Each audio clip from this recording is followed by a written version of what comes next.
જામનગર મહાનગરપાલિકાની નવી બોડીની સ્ટેન્ડિંગ કમિટીની પ્રથમ બેઠક આગામી 11 જૂને યોજાવા જઈ રહી છે। સ્ટેન્ડિંગ કમિટીના ચેરમેન ધીરેન્દ્ર મોનાણીના અધ્યક્ષસ્થાને મળનારી આ બેઠકમાં શહેરના વિકાસને લગતી અનેક મહત્વપૂર્ણ દરખાસ્તો પર નિર્ણય લેવામાં આવશે। ખાસ કરીને વાલસુરા રોડ પર પ્રથમ વખત આધુનિક રોડ લાઇટોની સુવિધા ઊભી કરવાની દરખાસ્ત ચર્ચાનું કેન્દ્ર બનશે। જામનગર મહાનગરપાલિકાની સામાન્ય ચૂંટણી બાદ રચાયેલી નવી સ્ટેન્ડિંગ કમિટીની પ્રથમ બેઠક આગામી ગુરુવારે 11 જૂને બપોરે 12 વાગ્યે સ્ટેન્ડિંગ કમિટી હોલ ખાતે યોજાનાર છે। ચેરમેન ધીરેન્દ્ર મોનાણીના અધ્યક્ષસ્થાને મળનારી આ બેઠક 4 મહિનાના વિરામ બાદ યોજાઈ રહી છે।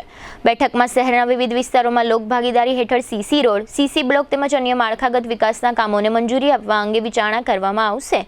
આ ઉપરાંત રોડ સ્વીપર મશીનના ઓપરેશન અને મેન્ટેનન્સ, ઇલેક્ટ્રિક સામગ્રીની ખરીદી, કોર્પોરેશનના ભંગારના વેચાણ, ફર્નિચર ખરીદી તેમજ સ્ટ્રીટ લાઇટ સંબંધિત વિવિધ દરખાસ્તો પણ એજન્ડામાં સામેલ કરવામાં આવી છે।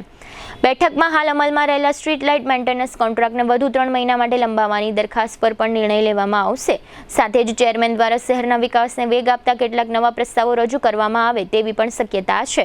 બેઠકનું સૌથી મહત્વપૂર્ણ આકર્ષણ વાલસુરા રોડ પર આધુનિક લાઇટિંગ સુવિધા ઊભી કરવાની યોજના રહેશે। કમિશનર દ્વારા પોલિટેકનિક નજીકના રેલવે ફાટકથી લઈને બેડી પોર્ટ જંકશન સુધી લાખો રૂપિયાના ખર્ચે રોડ લાઇટો સ્થાપિત કરવાની દરખાસ્ત રજૂ કરવામાં આવી છે। આ દરખાસ્તને મંજૂરી મળ્યા બાદ સમગ્ર માર્ગ પર પ્રથમ વખત આધુનિક રોડ લાઇટોની સુવિધા ઉપલબ્ધ બનશે, જેના કારણે રાત્રિના સમયે વાહન ચાલકો અને સ્થાનિક લોકોને વધુ સુરક્ષા મળે અને સુવિધા મળશે। તાજેતરના સમયમાં વાલસુરા એટલે કે બેડી બંદર રોડ શહેરવાસીઓ માટે ફરવા અને દરિયા કિનારાની ઠંડી હવા માણવાનું લોકપ્રિય સ્થળ બની ગયું છે। ખાસ કરીને બેડી મરીન પોલીસ મથક અને આસપાસના દરિયાકાંઠાના વિસ્તારમાં સાંજના સમયે મોટી સંખ્યામાં લોકો ઉમટી પડે છે। જામનગર મહાનગરપાલિકાની નવી સ્ટેન્ડિંગ કમિટીની પ્રથમ બેઠક શહેરના વિકાસ માટે મહત્વપૂર્ણ માનવામાં આવી રહી છે।